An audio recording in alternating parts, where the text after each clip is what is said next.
Salutations. Hope this finds you well.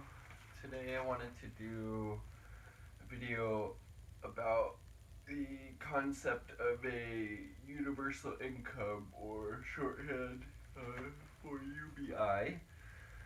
So basically, um, universal income is at its core, it's a fixed income that everybody would receive from the government, regardless, if you're poor or rich, anything like that. And this concept was first implemented back in 1795. Could have been before that, but this is what this article talked about. This is from the New Yorker in Speenhamland, England. So basically, in that part of England, I think the rates of poverty had been rising even among the employed. So the magistrates or the government basically would give would were giving people extra money to the equivalent to they were able to buy 8.5 pounds of bread each week. Um, yeah, and this lasted there. So this went on from 1795 till 1834. There were some critics of it. For example, Karl Marx said that it. Oh my goodness, said that it kept wages low. And then there are also some other people who didn't think it was a good idea. I think the economist or philosopher, something like that, David Ricardo, as well as Robert Malthus. They weren't in support of the idea necessarily either. And interestingly enough, I read that during Richard Nixon's presidency, he had originally intended that every poor family would be receiving every poor family with no income. So the family size of four is what they mentioned would be getting about $1,000 a year. In today's dollars, that's about 11,000 plus food stamps. And that income supplement would phase out as those families' incomes would rise. That plan, unfortunately, ouch, died in the Senate. Both the Democratic and Republican parties opposed it, of course. And some see it as a way, some conservatives actually see it as a way to kind of get rid of more government bureaucracy and this, kind of overhead. Instead of having all these different programs, they might argue that we would just be able to, direct the funds to the people that need it. And it's also, not means tested like other programs are today. And I could see some people seeing that as a good or a bad thing. Some of the ways in which we, oh my goodness, so Yanni, require people to jump through all these hoops to get certain services and programs maybe is not the, should I say, most helpful or appropriate in some cases, and in some cases perhaps it is. So I could see it kind of going either way. And it could also, UBI could replace our current model, or it could supplement it in some way as well. And then, yeah, some people view UBI as a way to boost up things when things are going well, as also when things aren't going so well, to safeguard from people when they're really struggling. So yeah, and in principle, the government would fix a basic income at a subsistence level. So basically, just enough to get by, just enough to make sure their family's needs are met, but also would allow and encourage enterprise and entrepreneurship, which I personally think it would. Um, and as far as what that maybe would look like in the U.S., um, there's different researchers or analysts would have said that somewhere like around $1,000 a month in the U.S. could be what the UBI would be set at. So it would be enough to live on. They say somewhere in the U.S., but obviously you're not going to be living very extravagantly on $1,000 a month. Um, Pilots have run in many different countries. They mentioned Canada, Scotland, Netherlands, and even Iran. I found the Iran part very interesting.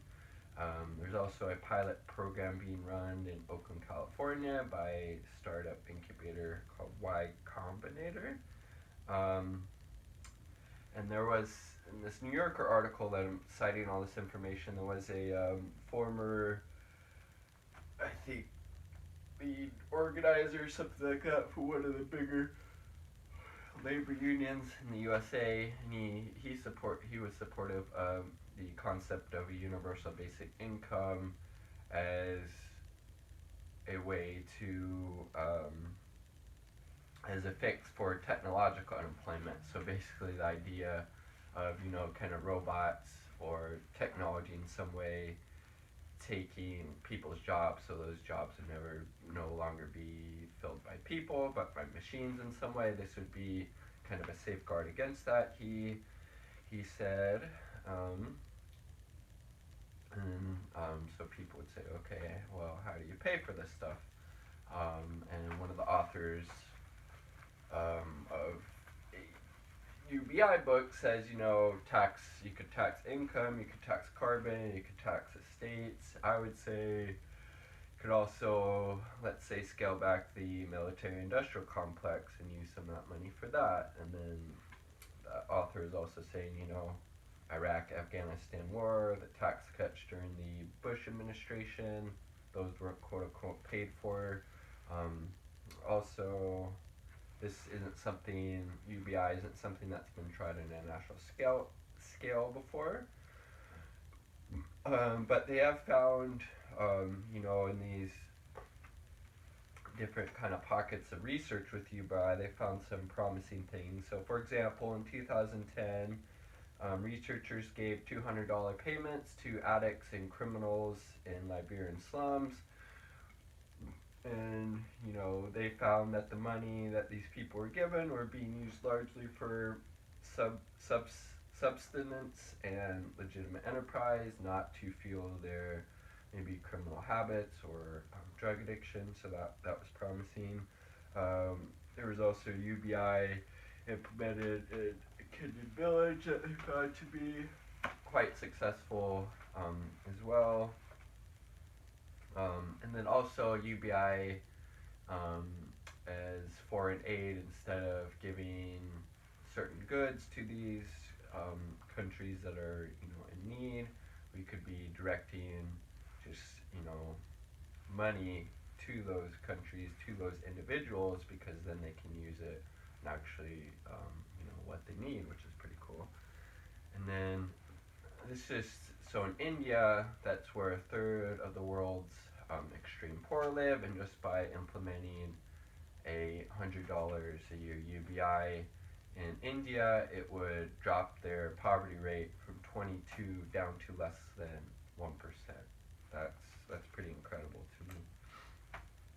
And then so, people like the or anthropologists, let's say David Graeber, views, at least this is how the article characterizes VUS, sees UBI as, social safety net. There's also, quite capitalist individuals and thinkers, such as Elon Musk, Richard Branson. They're in favor of it as well. And, that could be for any number of reasons, but perhaps, the wealthy might support this type of concept because they feel less guilty, because there is this, floor kind of built in. And then, UBI would make pretty big difference in the life of a poor person or a middle income earner. Not so much the very wealthy, obvious 1,000 bucks a month or whatever it is isn't going to change their life in some substantial way. Article pointed out that UBI, Karl Marx, like I said in the beginning, he thought it could lead to lower wages because companies are going to say, oh, I mean, you're already getting this money, why do we have to pay you anymore? But also, it could also lead to certain sectors having higher wages. For example, those sectors that are maybe perceived as jobs or occupations that people don't really like or don't really enjoy, those sectors could end up those employees would be able to get more money from those employers, so that could be a good thing as well. And also interesting, so George H.W. Bush, the first Bush president, he was a congressperson during Nixon's administration or his term as president, and he actually supported UBI, as well as Donald Rumsfeld and Dick Cheney. I guess helped run trials on 1,300 families to see how a small kind of UBI, a small stipend, would.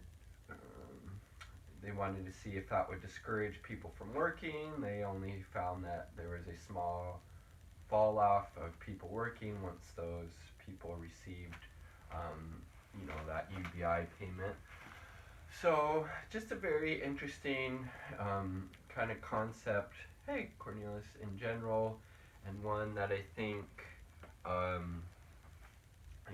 is worth thinking about more and delving more into, and thinking about, how, would it make more sense to implement this, on a state by state basis or on like a national level or a city level? What would work best? What makes more sense? What the money would be? Would everybody get it, or would they pointed out in here? This person is advocating everybody making less than, I think, $50,000 a year would be getting some type of payment. How is it being funded? All kinds of different stuff, but a super fascinating topic, and I think in conjunction with some other kind of policy changes could lead to some real tangible improvements in people's lives. Like I cited that statistic, if this was implemented in India, just at $100 a year for everybody, that would drop their poverty rate down from 22 to less than 1%. So we can see how, just a small infusion of money, but it's big to those people living in India, obviously, can have these really wide-ranging positive impacts. So just something I'd been thinking about, and I'm not saying it's like a one size fits all solution, or it would solve all of our problems or anything like that, but I think it's something worth considering, because I do think it has some merit and value. I would love to hear your thoughts on the concept of a universal income or basic income, however you like to describe it as, but I would love to hear your thoughts, opinions, criticisms on it. Are there some points that I left out, or maybe some points that I glossed over? It's a pretty big topic, so there's a good chance I may have. Anyways, would love to hear that, as well as let's remember to be kind to the animals, kind to the planet, kind to each other, and kind to ourselves. Peace.